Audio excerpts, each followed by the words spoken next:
Welcome to the KuppingerCole Analyst Chat. I'm your host. My name is Matthias Reinwarth. I'm Senior Analyst and Lead Advisor with KuppingerCole Analysts. Today we want to do a short retrospective on the Cybersecurity Leadership Summit that took place last week in November in 2021. And for that, I have invited Martin Kuppinger for this episode. He is the Principal Analyst of KuppingerCole and one of the founders. How are you, Martin? How good to see you. Good to see you, Matthias. I'm fine. And it was a very interesting week last week in Berlin. Exactly. And we do not want to dig deep into several topics, but we want just to give a short overview of what struck us when it comes to which topics are prevalent when it comes to cybersecurity.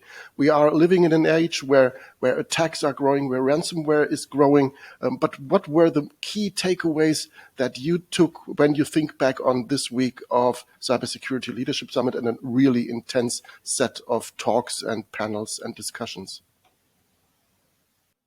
Yeah, so I think let's get started with clearly ransomware will not disappear. It will remain a challenge. And ransomware resilience is really key to everything we do. And in general, cyber attack resilience, which also means the ability to recover, to come back. But when I look at some of the things I was maybe partially surprised, or which were also new perspectives to me, then one of the interesting things was that sort of attacks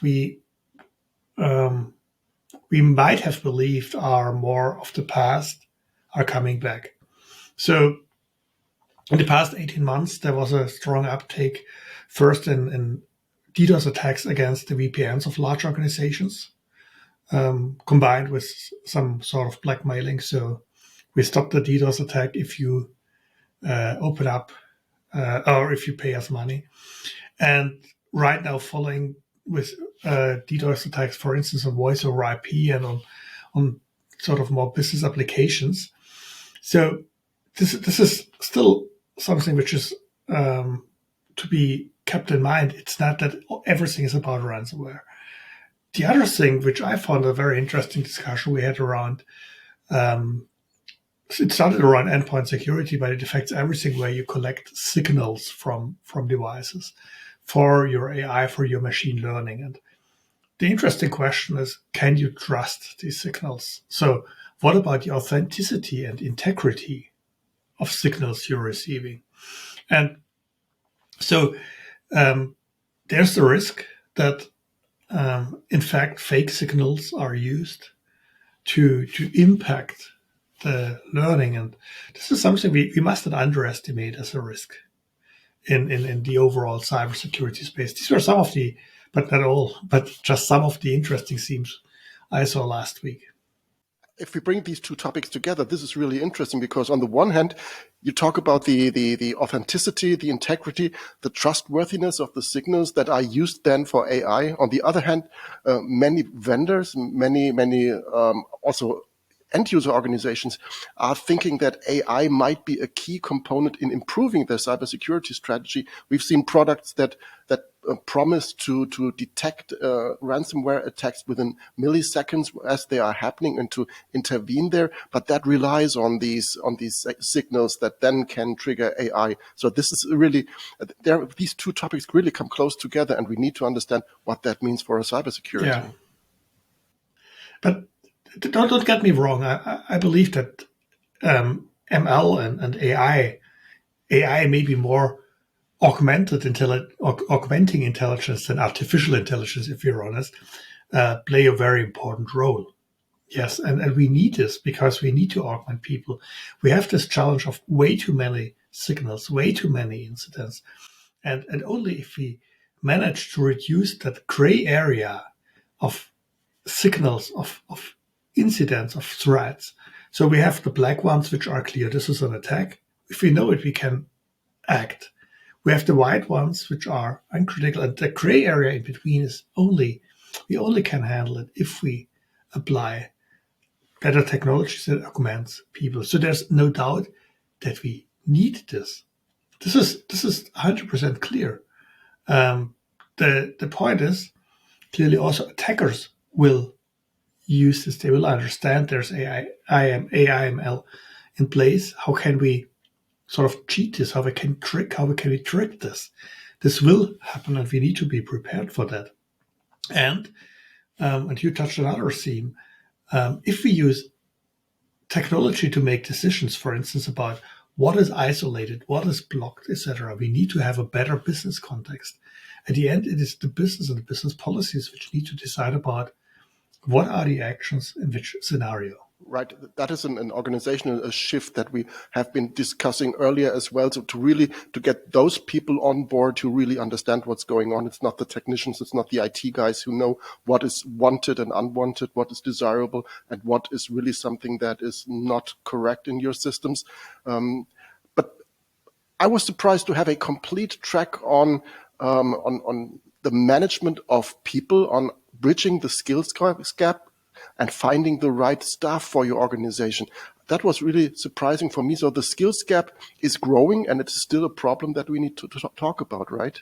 It is, and it will not quickly disappear. I think it is a long-term journey to start with education about IT and at the end cybersecurity and how to act properly very early.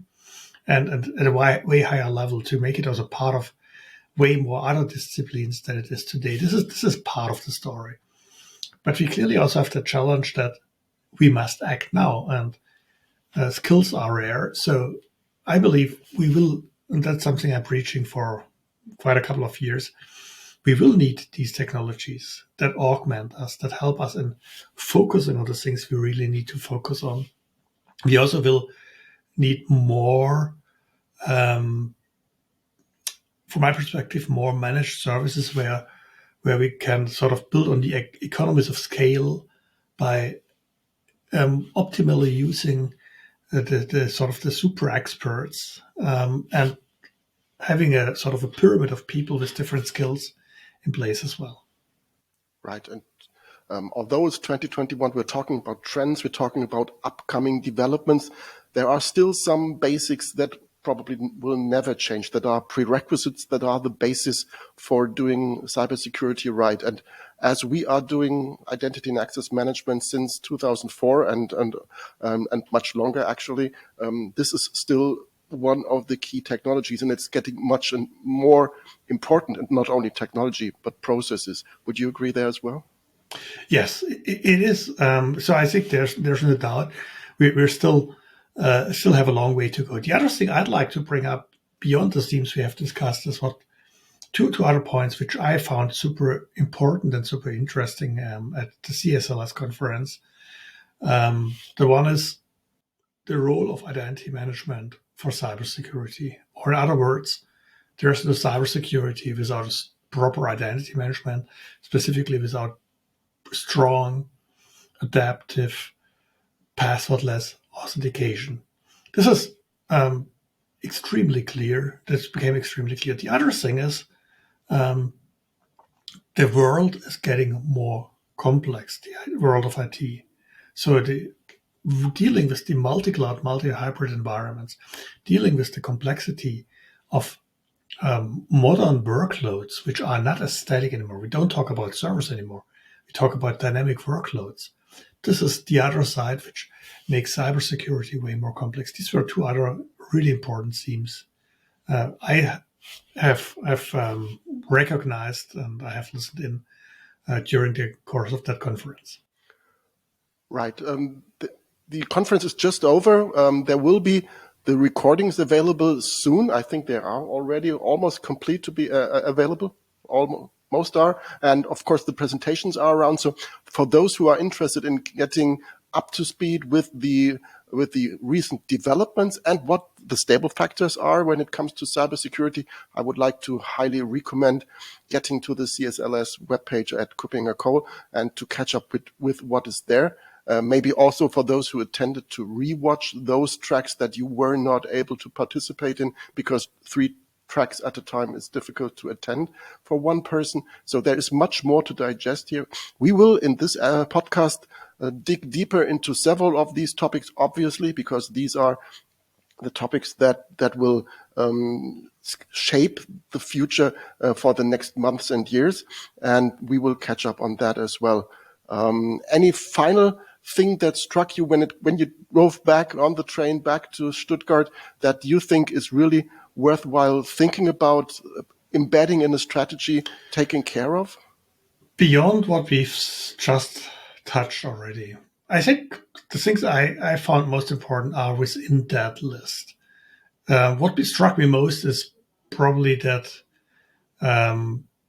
when looking at what is happening and the types of attacks that are happening, also the sophistication of some attacks we have heard about, the risk is very, very high, and we need to act properly and very focused to improve our cyber attack resilience in the organizations as individuals, but also at the governmental side and specifically in critical industries. Exactly. And maybe one thing that I want to add as a final note, I've been included in the CISO roundtables, and I think one trend that is clearly there is that there will be new regulations, but they are focusing not on cybersecurity in general, but they are looking at the cyber resilience of organizations and how they are capable of dealing with attacks, of dealing with unwanted situations. And there are lots of standards here and lots of standards to fulfill. And that will be a challenge for those organizations, mainly the financial organizations as a starting point, but usually then that will be also relevant for all other organizations in the future. So there's more to come there, and we will talk about that very soon, of course. So thank you very much, Martin, for joining me today, for giving your retrospective, your impression on the past few days in Berlin for the Cybersecurity Leadership Summit. And we can just really highly recommend to go to our website and follow up with what happened last week. Thank you very much, Martin, again. Thank you, Matthias.